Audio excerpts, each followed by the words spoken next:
الحمد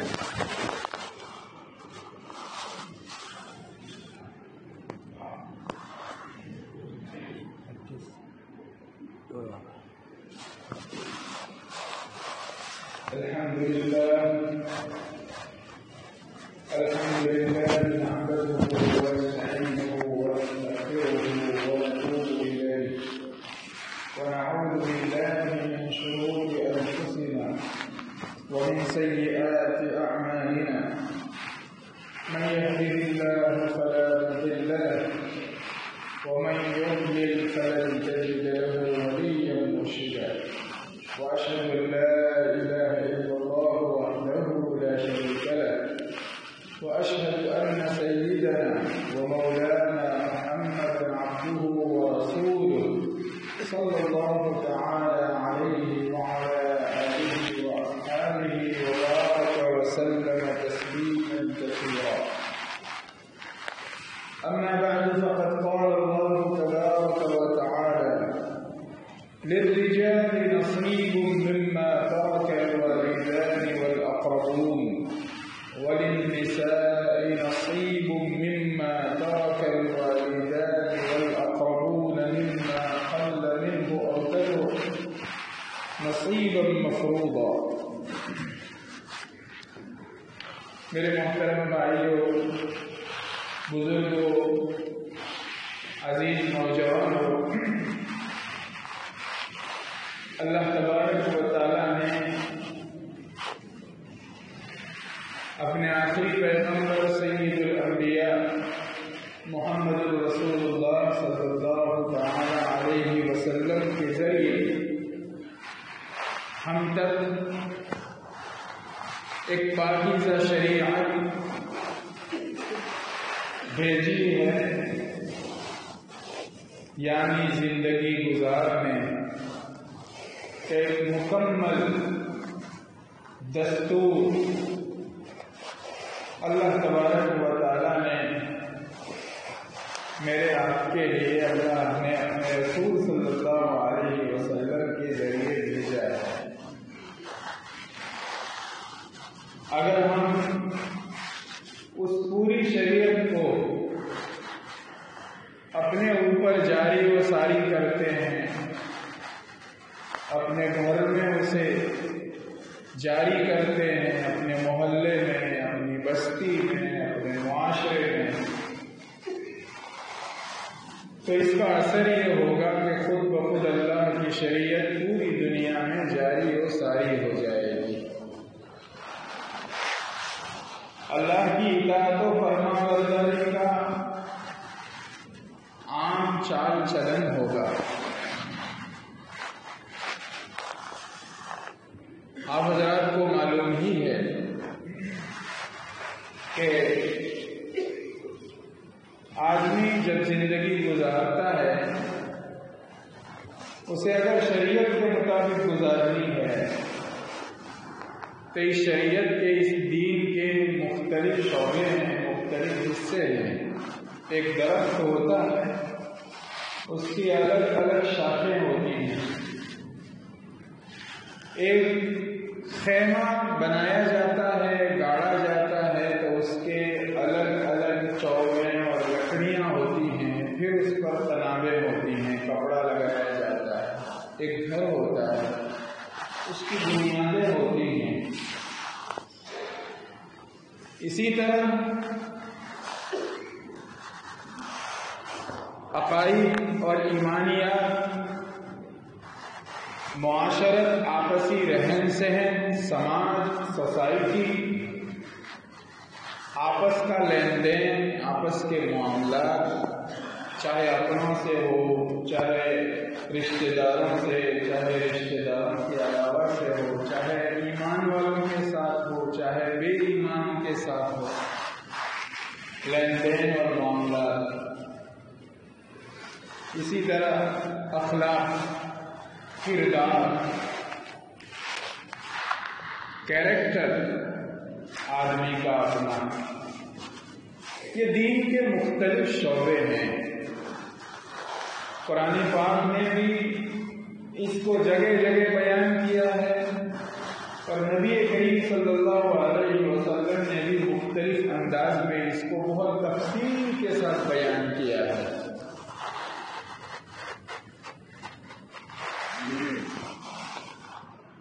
آپس کے معاشرتی حقوق میں سے، ذمہ داریوں میں سے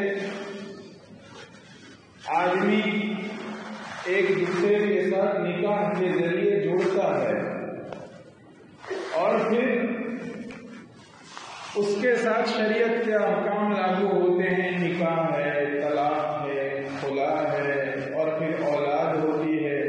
تو اولاد کے ماں باپ کے ذمے اور ماں باپ کے اولاد کے ذمے جو حقوق ہیں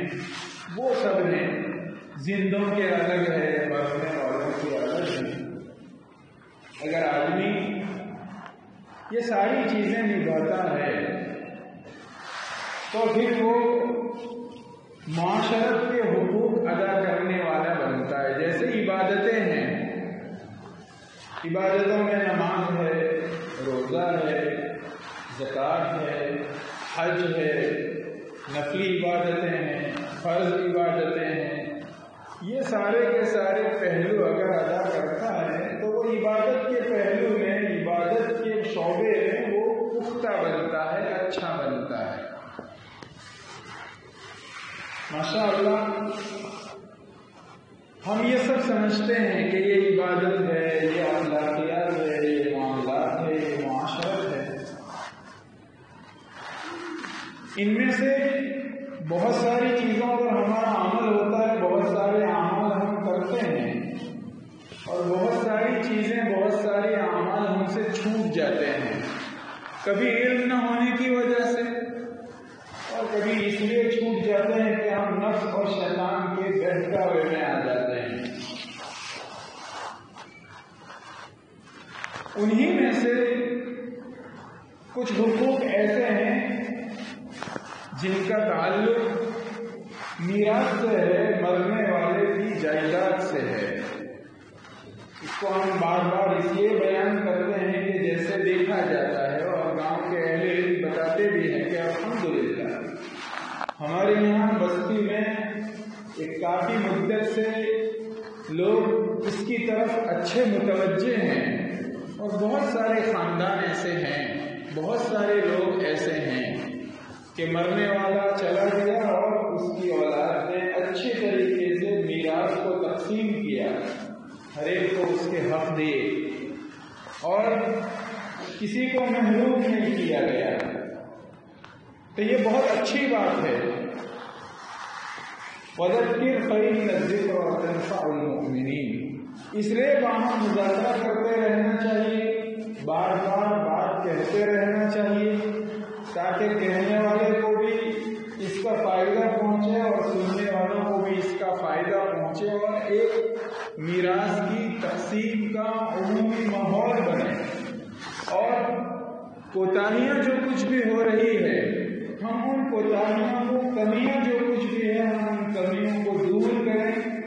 اس لیے کہ معاشرتی سماجی جھگڑوں کی بنیاد انہی کے اوپر ہوتی ہے کہ میراث میں، وارثہ وہچنی میں اگر حق نہیں دیے جاتے تو پھر اوپر سے کتنا ہی سمجھاؤ لیکن وہ اندر جب جھگڑے ہوتے ہیں تو وہ بات ٹھیک نہیں ہو پاتی. اس وجہ سے ہم جتنا متوجہ ہیں اور زیادہ اس کی طرف متوجہ ہونے کی ضرورت ہے. اور کیوں؟ اس لیے کہ زمانے جاہلیت میں دنیا کی ساری قوموں میں مفسرین لکھتے ہیں، مورخین لکھتے ہیں، تاریخ لکھنے والے، اتہاس لکھنے والے، ہسٹری لکھنے والے یہ لکھتے ہیں کہ دنیا کی قوموں میں سے کسی بھی قوم میں رسول اللہ صلی اللہ علیہ وسلم کی تشریف لانے کے وقت عورتوں کے کوئی حقوق نہیں دیے جاتے تھے، ان کو کسی حق کا مستحق نہیں سمجھا جاتا تھا. اسی طریقے سے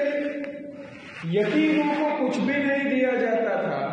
اس لیے کہ ظاہر سی بات ہے کہ یہ دونوں ساتھ ساتھ جڑے ہوئے ہیں. مرنے والا جب مرے گا تو پیچھے اپنی بیوی چھوڑ کے چلا جائے گا اور اولاد چھوڑے گا. اولاد میں جو یتیم ہے وہ اس کی بیوی کی طرح کمزور ہے. بالغ ہونے سے پہلے جو بھی بچہ ہوتا ہے جس کا باپ مر گیا وہ یتیم ہوتا ہے، اور بالغ ہے تو وہ یتیم نہیں کہلاتا۔ جو اولاد جوان ہوتی ہے یا مرنے والے کے جو بھائی ہوتے ہیں یا مرنے والے کے جو چاچا ہوتے ہیں وہ سب اس مال پر قبضہ کر لیتے تھے، وہ سارے کے سارے اس مال پر قبضہ کر لیتے تھے، اور یہ دو کمزور معاشرے کے سوسائٹی کے دو کمزور لوگ، عورتیں اور یتیم، ان کو حق نہیں دیا جاتا تھا۔ عامتاً ایسا ہوتا تھا۔ چنانچہ ایک واقعہ بھی ایسا پیش آیا، ایک صحابی رضی اللہ تعالیٰ عنہ کا انتقال ہو گیا،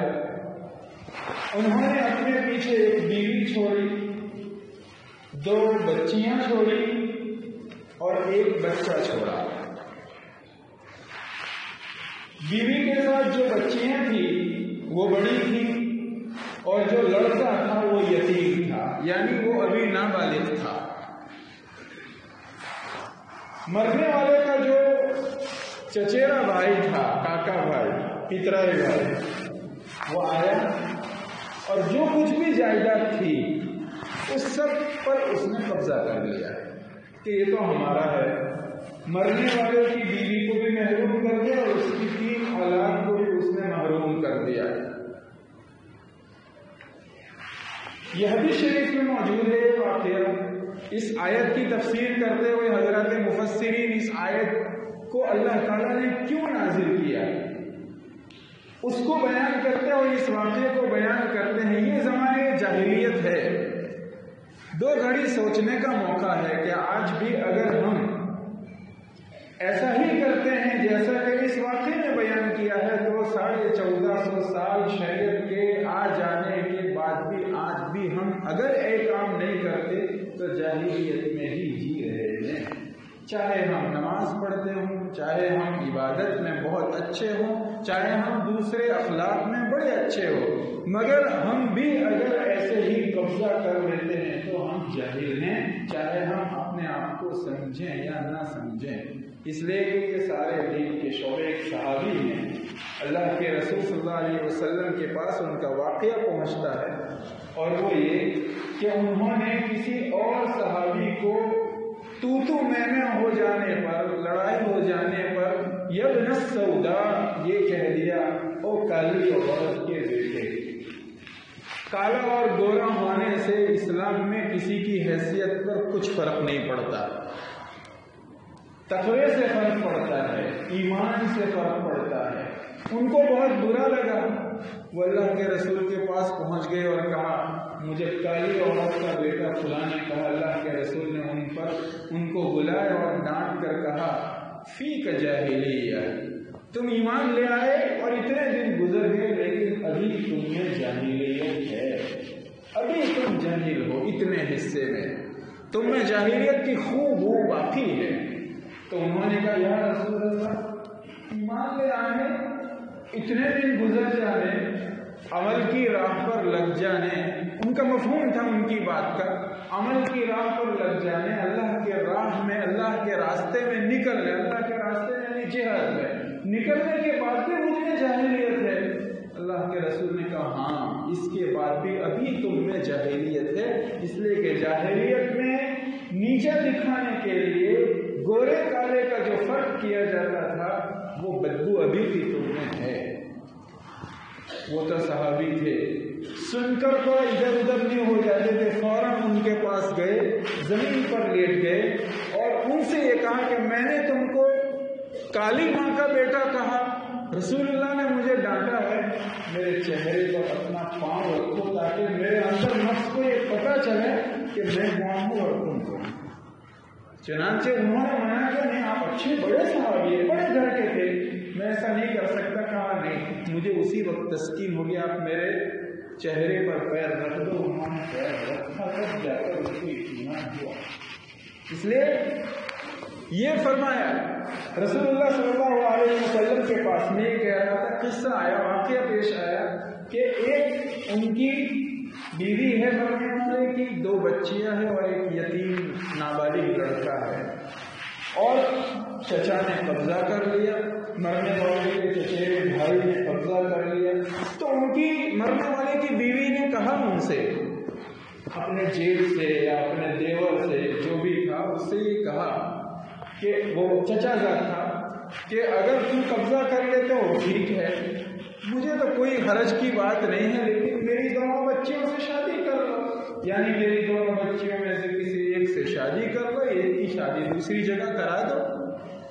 انہوں نے بھی اس لیے سوچا کہ کم سے کم ان دو کی فکر سے تو میں فارغ ہو جاؤں، میرے بچے کا تو جو کچھ بھی ہوگا ہوگا اور میں تو اپنے دن گزار لوں گی، لیکن کم سے کم یہ تو ہو۔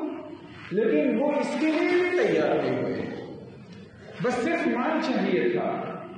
تو پھر مجبور ہو کر مرنے والے کی بیوی نے صحابیہ نے رسول اللہ صلی اللہ علیہ وسلم کے پاس جا کر شکایت کی کہ یا رسول اللہ یہ واقعہ ہے اور ہم کیا کریں؟ اللہ کے رسول خاموش ہو گئے اور گردن جھکا لیا آپ نے۔ یہ آپ کو بھی انتظار ہوا اس بات کا کہ اللہ تعالیٰ اس ظلم کو کبھی بھی چلنے نہیں دیں گے، آیت اتاریں گے اور شریعت اسلامیہ میں مرنے والے کے حقوق کیسے ادا کیے جائیں گے، جائیداد کیسے ادا کی جائے گی، اس کو ضرور اللہ تبارک و تعالیٰ اس کے لیے قانون عطا فرمائیں گے۔ چنانچہ اللہ تبارک و تعالیٰ نے پہلے اجمالی طور پر یہ آیت کریمہ نازل کی، للرجال نصیب مما ترک الوالدان والاقربون، مردوں کے لیے ہے وہ چیزیں جو مرنے والے والدین یعنی ماں یا باپ یا ان کی ولادت کا ذریعہ اور سبب بننے والے اوپر کے جو چھوڑیں، والاقربون اور قریبی رشتے دار، یہ فرمایا وللنساء نصیب مما ترک الوالدان والاقربون، اور عورتوں کے لیے بھی جائیداد کا وہ حصہ ہے جو والدین یا قریبی رشتہ داروں میں سے جو کوئی بھی چھوڑے، مما قل منہ او کثر، چاہے تھوڑا چھوڑے چاہے زیادہ چھوڑے، نصیبا مفروضا، یہ اللہ کی طرف سے طے کیا ہوا حصہ ہے۔ سب سے پہلے جاہلیت کی اس جڑ کو کاٹ دیا، کیا بیراؤں میں نہیں دے والے، یہ عورتوں کو کیا دینا ہے وراثت میں سے، وہ تو اس رسم و رواج کے موقع پر، اس شادی کے موقع پر، اس موقع پر، اس موقع پر وہ تو سب لے گئے۔ جیسے ہمارے یہاں ایک رواج ہے، وہ ہندوانہ رسموں میں سے چلی آتی ایک رسم ہے، کیا بولتے ہیں موساڑو، اچھا یہ موہاڑو بھی جو ہے اچھا، اللہ تبارک و تعالیٰ نے تو قرآن کریم میں موساڑے وساڑے کو کچھ نہیں بیان کیا، وہ تو ہم نے طے کر لیا ہے، اور اللہ نے تو یہ حق دینے کو بیان کیا۔ اتنا بھی اگر کہہ دیتے کہ مردوں اور عورتوں کے لیے حصہ ہے تو بھی کافی ہوتا، لیکن ایک ہی آیت کو مردوں کے لیے الگ اور عورتوں کے لیے الگ، واقعہ ایک ہی ہے، سینٹینس ایک ہی ہے، جملہ ایک ہی ہے، بس ایک جگہ مرد کہا دوسری جگہ عورت کہا، للرجال مردوں کے لیے، نصیب مما ترک الوالدان والاقربون، وللنساء اور عورتوں کے لیے نصیب مما ترک الوالدان والاقربون، ایک ہی آیت کو مردوں اور عورتوں کے لیے الگ الگ۔ وہ جو جاہلیت کی بات تھی، جو جاہلیت تھی کہ عورتوں کو کچھ نہیں دیتے تھے،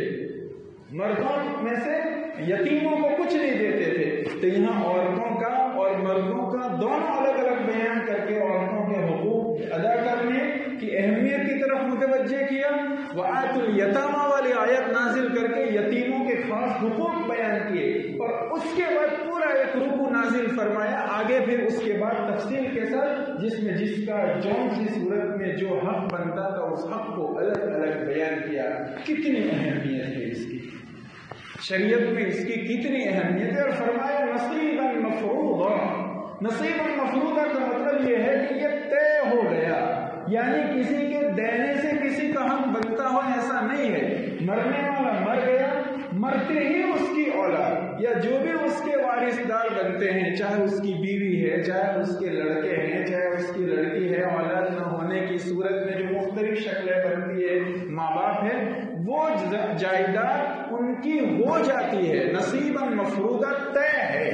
یہ نہیں کہ کوئی دے گا تو اس کے پاس پہنچے گا اور نہیں دے گا تو نہیں، یا وہ یہ کہے گا مجھے نہیں چاہیے تو اس کے حصے میں نہیں جائے گا، نہیں، وہ اس کے حصے میں چلا گیا، اس کے پاس پہنچ جائے، وہ اس کے قبضے میں چلا جائے، اس کے بعد اگر وہ کسی کو کچھ دینا چاہے اس میں سے تو وہ اس کی اپنی مرضی ہے، ورنہ وہ اس کا حق ہو گیا، چاہے ہم یہ بولیں یا چاہے وہ یہ کہہ دے کہ ہمیں نہیں چاہیے، پھر بھی وہ اس کا حق ہو گیا، نصیب مفروضہ، یہ اللہ تعالیٰ کی طرف سے طے کیا ہوا حصہ ہے۔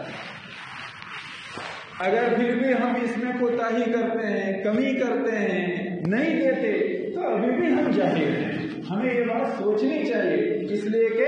یہ جو کچھ بھی آیت نازل ہوئی اس کے پیچھے ایک پورا بیک گراؤنڈ ہے زمانے جاہلیت کا، ایک پورا پس منظر ہے زمانے جاہلیت کا۔ اسی وجہ سے لوگوں کے معاشرے میں یہ بات تھی اور ایسا واقعہ پیش آیا اور اس پر اللہ تبارک و تعالیٰ نے یہ آیت اتاری ہے۔ اسی طریقے سے فرمایا والاقربون، رشتے دار، لیکن رشتے دار تو سارے کے سارے ہوتے ہیں، اگر سارے ہی کے سارے رشتے داروں کو حق ادا کرنے اور جو کچھ بھی حصہ ہے وہ دینے کے لیے کوشش کی جائے تو یہ ویسے مشکل بھی ہے، اور اگر سب کو ہی آدم علیہ السلام تک جو بھی رشتے دار بنتے ہیں تو ساری دنیا کو تقسیم کرنا پڑے گا۔ اس وجہ سے اللہ تبارک و تعالیٰ نے یہاں فرمایا والاقربون، جو قریبی رشتے دار ہے۔ اس کا مطلب یہ ہوا کہ مرنے والے کے ایک لائن کے رشتے داروں میں جو قریب کا ہوگا اگر وہ موجود ہے تو اس صورت میں دور والے رشتے دار کو کوئی حصہ نہیں ملے گا، دور والے رشتے دار کو کوئی حصہ نہیں ملے گا۔ یعنی مرنے والے کی اگر اولاد موجود ہے تو اولاد موجود ہونے کی صورت میں، یعنی اس کا بیٹا یا بیٹی موجود ہے تو اس صورت میں پوتا یا پوتی کو کچھ نہیں ملتا۔ بیٹا بیٹی بھی رشتے دار ہیں اور پوتا پوتی بھی رشتے دار ہیں، لیکن زیادہ قریب اس لائن میں بیٹا بیٹی ہے، اس لیے نصیباً مفروضہ، طے کیا ہوا حصہ بیٹا بیٹی کو ملتا ہے، پوتا پوتی کو نہیں ملتا۔ ہاں اگر وصیت کوئی کرنا چاہے تو اس کے لیے بھی قانون بتایا ہے، 1/3 کے اندر اگر وصیت کرنا چاہتا ہے تو وہ ان وارثداروں کے لیے وصیت کر سکتا ہے جن وارثداروں کو وراثت کا حصہ نہیں ملنے والا ہے، تو ان کے لیے وہ وصیت کر سکتا ہے۔ اس کے علاوہ اس کے دوسرے بہت سارے ضابطے ہیں، بس ہم اس بات کی طرف متوجہ کرنا چاہتے ہیں اور بار بار اس کو اس لیے بیان کرتے ہیں کہ ماشاءاللہ ہماری بستی ایک نمونے کی بستی بنے اس سلسلے میں، اس لیے کہ عمومی طور پر دیکھا جاتا ہے کہ شریعت کے اس قانون پر وارثہ وینچری والے حصے میں بہت ہی زیادہ کوتاہیاں ہوتی ہے،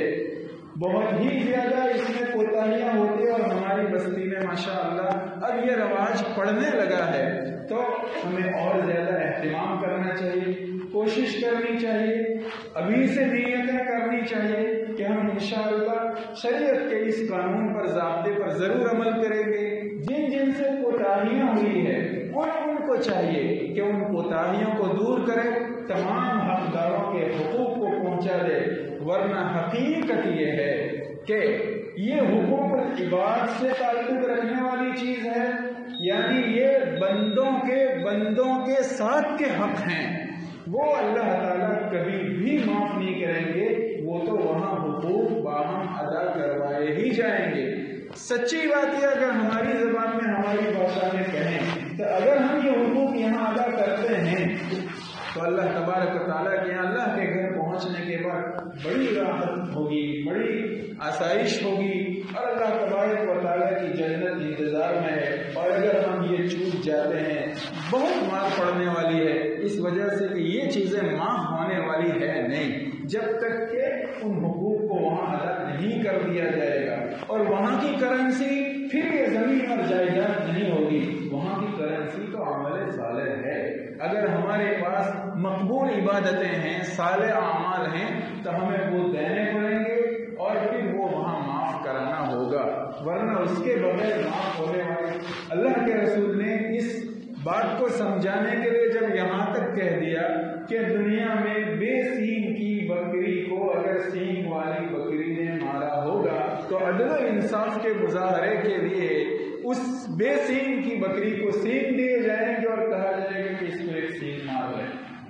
اتنا انصاف ہوگا۔ اور یہ چیزیں اللہ تعالیٰ کے یہاں معاف ہونے والی نہیں ہے جب تک کہ حقوق یہاں ادا نہیں کر دیے جائیں گے، اور اگر وہاں بغیر ادا کیے پہنچ گئے تو عمل صالح دینے پڑیں گے، تب تک جنت کا فیصلہ ہونے والا نہیں ہے۔ اور اسی لیے